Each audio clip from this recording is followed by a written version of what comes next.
اعوذ باللہ من الشیطان الرجیم، بسم اللہ الرحمن الرحیم۔ آپ لوگ دیکھ رہے ہیں سی سائنس ٹیوٹس کا چینل اور میرا نام ہے جی وکاس۔ آج کی ایک نئی ویڈیو آپ کے سامنے لے کر آیا ہوں، اور یہ جو ویڈیو ہے یہ آپ تھمبنیل کے اوپر آپ دیکھ سکتے ہیں، solution of all problems in holy قرآن سے ریلیٹڈ ہے۔ آپ لوگ تھوڑے سے حیران ہوں گے کہ کمپیوٹر سائنس سے ریلیٹڈ چینل ہے اور ٹاپک ہمارا یہاں پہ اسلامک آ گیا، تو اسلامک ٹاپک میرا ایک تھوڑا سا آپ کہہ سکتے ہیں کہ سوچا میں نے اس کے اوپر کہ جی یہ ایک ایسی ویڈیو بنانی چاہیے جو کہ رمضان آ رہا ہے تو رمضان سے ریلیٹڈ ایک ہونی چاہیے، اور اسٹوڈنٹس کو تھوڑا سا گائیڈ کرنا چاہیے۔ ٹھیک ہے، میں کوئی بہت زیادہ اسکالر مذہبی تو نہیں ہوں، اتنی میرے پاس اتنی نالج نہیں جتنے اسکالرس کے پاس ہوتی ہیں یا جتنے جو مولوی حضرات ہوتے ہیں، لیکن ایز اے ٹیچر تھوڑا سا جتنی انفارمیشن میرے پاس ہے یا جو میں سمجھتا ہوں کہ گائیڈنس دینی چاہیے اسٹوڈنٹس کو۔ ہمارے استاذہ جتنے ہیں ان کا ایک کام بنتا ہے کہ بک سے ہٹ کے بھی ہم جو دنیاوی بکس ہیں ان سے ہٹ کے ایک ایسی کتاب کے بارے میں بھی اسٹوڈنٹس کو گائیڈ کریں جس کی وجہ سے ہمارے پرابلمز جو کرنٹلی اس دنیا کے اندر ہیں، ہماری لائف کے اندر جو مشکلات آتی ہیں، اس کا حل وہاں پر موجود ہے، اور ہمارے اس دنیا سے جب چلے جائیں گے اور آگے ایک نئی دنیا میں جائیں گے تو وہاں کے بھی ساری انفارمیشن اس کے اندر موجود ہے، اور جس کی وجہ سے ہمارا رب اور ہمارے رب کا محبوب نبی پاک صلی اللہ علیہ وآلہ وسلم خوش ہوں گے۔ تو ہمیں چاہیے کہ ہم ان تعلیمات پر بھی عمل کریں۔ ٹھیک ہے، تو میں نے سوچا کہ آج اس کے اوپر ایک ویڈیو بناتے ہیں، اور جس طرح میں نے آپ کو بتایا کہ ٹاپک ہے جی سولوشن آف آل پرابلمس۔ تھوڑی مجھے کھانسی بھی ہے تو اس کے لیے معذرت۔ Solution of all problems in life. ٹھیک ہے جی، آپ کے جتنی بھی زندگی کے اندر مشکلات آتی ہیں ان سب کا حل ایک بک ہولی قرآن کے اندر موجود ہے۔ ٹھیک ہے جی، اور اگر آپ جس طرح میں نے کہا کہ رمضان کا مہینہ آ رہا ہے تو اسٹوڈنٹس کو میں یہ کہوں گا کہ آپ دیکھیں جی، ہم بیسیکلی جب ہم ہولی قرآن پڑھتے ہیں، میں خود بھی جب میں نے پڑھا ہے تو ہم نے اس کی عربی پڑھی، عربک ہم نے پڑھا ہے، لیکن ہمیں اس کا ترجمہ، اس کی تفسیر ہمیں نہیں پتہ۔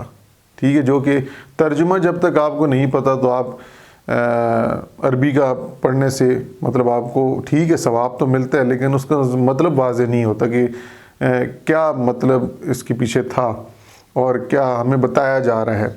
لیکن ہمارے ہم جس طرح پاکستان کے اندر زیادہ تر جو لوگ قرآن پاک پڑھتے ہیں، زیادہ تر میجورٹی جو ہیں وہ صرف قرآن پاک کی عربی پڑھتے ہیں، ان کے پیچھے جو ترجمہ ہے ان کو نہیں پتہ۔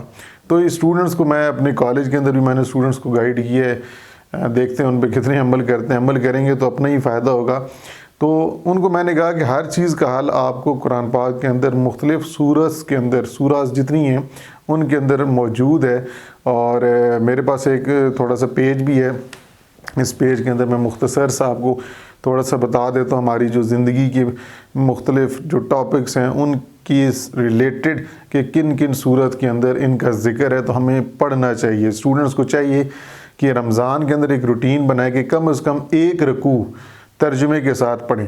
ٹھیک ہے، تفصیل ڈیٹیل میں اس میں جانے کی ابھی ضرورت نہیں ہے، صرف ہر روز جو آپ کا روزہ جب آپ نے رکھا ہوگا تو ظاہر بات قرآن پاک کی تلاوت بھی کریں گے، تو وہ جو اچھی بات لوگ تلاوت کرتے ہیں قرآن پاک کی، ویسے بھی روٹین میں بھی رمضان سے ہٹ کے بھی، لیکن ابھی سے میں تو کہوں گا کہ ابھی رمضان ابھی ہے، 5-6 دن ہیں، 4-5 دن ابھی پڑے ہیں، لیکن آپ اس سے پہلے ہی رمضان کے اندر آپ نے اپنے آپ کے ساتھ کمٹمنٹ کرنی ہے کہ آپ نے ہر رمضان کے اندر ہر روزے میں ایک رکوع آپ نے ترجمے کے ساتھ پڑھنا ہے۔ ٹھیک ہے جی، تاکہ آپ کو اس کا ترجمہ تو پتہ چلے کہ اندر قرآن پاک میں لکھا ہوا کیا ہے۔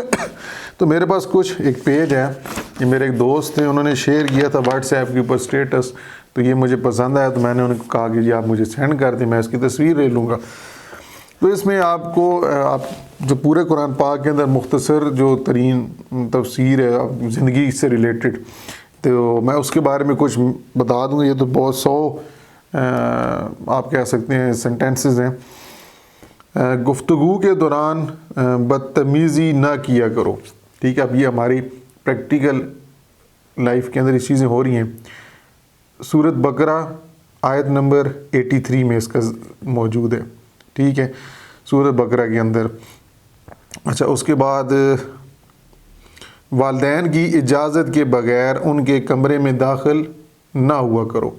ٹھیک ہے جی, یہ سورۃ نور آیت نمبر 58, وہاں پر اس ٹاپک کا ذکر کیا گیا ہے. اس طرح رشوت نہ لیں, جو کہ ہمارے اسلامی جمہوریہ پاکستان کے اندر سب سے مین کام رشوت ہی ہو رہا ہے ہر کام کے لیے. تو قرآن پاک میں لکھا ہے سورۃ المائدہ کے اندر آیت نمبر 42 کے اندر 42 کے اندر کہ رشوت نہ لو. قرآن پاک میں لکھا ہوا ہے, تو پھر بھی ہم رشوت لے رہے ہوتے ہیں. اچھا جی, اس کے بعد جنگ کے دوران جنگ کے آداب کا خیال رکھو.